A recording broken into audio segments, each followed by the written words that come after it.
Heretic Astartes is the best Warhammer 40k army. Statement's been made. Let the floodgate of comments begin. My personal metric for judging that is rule of cool, of course. Many years ago, when Matt and I started our first wargaming club, he gravitated towards the Tyranids, and I was drawn to something a little more ferociously compelling.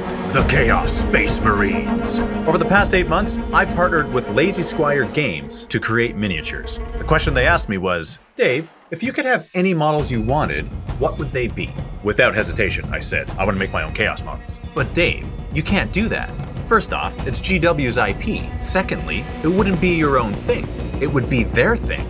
Back up a second here. I never said I wanted to make Chaos Space Marines. I want to make my own models. Are they inspired by Chaos Space Marines? Well, absolutely they are. I'm a huge fan of GW and what they've done for Heretic Astartes. This is actually the reason why I want to create my own models. It's because I love 40k. This has sparked a hunger to create something truly spectacular. All right, Dave, fair enough. So how are we gonna do this? Well, let's begin by grabbing inspirations from many places, not just GW. I want an armored warrior, a bloodthirsty savage charging into battle with a faceplate on his helmet in the shape of a skull. He needs to look menacing, brutal, impressive. As a kid, I watched Willow. General Kale was awesome looking. Let's grab elements from that. I also played Mortal Kombat, and the Emperor looked sick. Throw in some Vikings, a tad of The Witcher, and behold, Lord Tyrek was born. When they first showed me the sculpt, I just about jumped out of my chair. I was so impressed, it was exactly what I was looking for, and I can call him my own. Well, what's next, Dave? Let's do it all! I've always loved the idea of the warp-corrupting sisters, so I ran a poll asking your opinion on the matter. Let's just say you were in favor of the idea. Well, Dave, if this is going to be a full miniatures line, we need to add a lot more sculpts. Well, okay then. I now present to you Ravaged Star, Armies of the Veil Touched, a new line of highly detailed sci-fi miniatures for use in your favorite tabletop games. This crowdfunding campaign is for the first faction, the Veil Touched, and includes corrupted soldiers hell-bent on destroying any and every planet within their vast reach. Lord Davicus and his army were tasked with exploring the other side of the Veil, an enigmatic shimmering wall on the edge of the known universe. After 3 weeks of communication silence, they were declared dead and their mission shelved. 60 years later, Davicus and his men emerged from the Veil, alive, but forever changed. An alien corruption pulsated within their hearts, bending their will to a new master.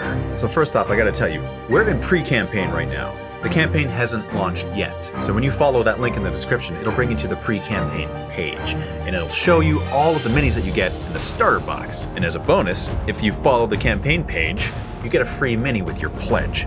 Lord Tyrek. More details on him later. So if you're a fan of miniatures on 32mm bases and you love high detail in your models, then you're going to want to look at this campaign, which by the way is for physical miniatures. This is not for STL files. Now because we're still in the pre-campaign phase, we actually have a lot more to reveal which we'll add to this page before we actually launch. So make sure you follow it so that you can get those juicy details.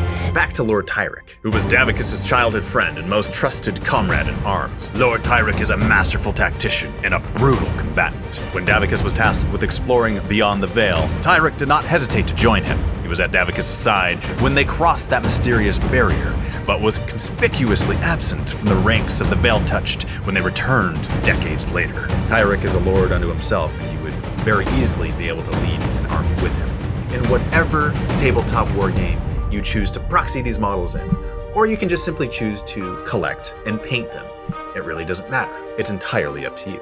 Here's a bit of a secret. That follower count on the campaign preview page is a barometer which tells us what we're able to produce for you guys. The higher that follower count goes, the more minis we're able to add to the campaign, and the more feasible it becomes during production. I've been waiting a long time to fully reveal these minis to you guys, and I'm super excited to see your reactions. So leave a comment on the campaign page so that I can read them and I'll respond to them. For those unfamiliar with Lazy Squire Games, they've actually funded a few successful board games. As you can see, they are really good at what they do. Not only are their games fun, but the miniatures pass the quality test, which is the most important thing in this campaign. The miniatures only campaign, which is what we're doing right now.